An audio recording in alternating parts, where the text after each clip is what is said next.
much भन्न चाहन्छु किनभने उहाँहरूको त्यो साथ र सपोर्टले नै गर्दा मैले प्लेयर अफ द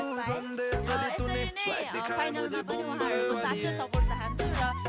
मेरो सबैजना माया गर्नुहुने फ्यानहरूलाई थ्याङ्क यू सो मच मेरो साथीहरू मेरो फ्यामिली सबैलाई थ्याङ्क यू सो मच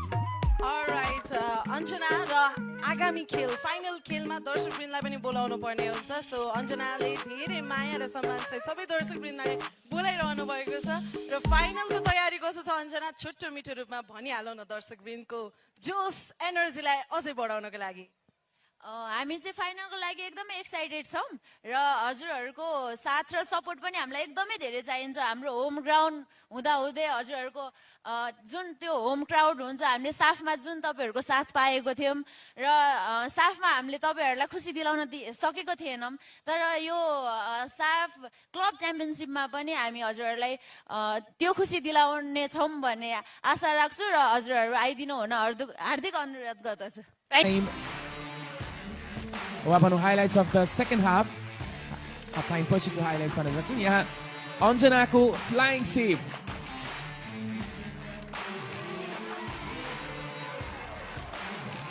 त्यसै गरी अनिता केसीको पनि सेट पिस हामीले देखेका थियौँ फजिला एक पपुटको यो शट पनि टार्गेटमा रहेन उनी अन टार्गेट रहन सकिनन् आज अञ्जना राणा मगर पनि केही समयको लागि injured थिइन् र पुनः उनले कम ब्याक गरिन् रश्मि घिसिङ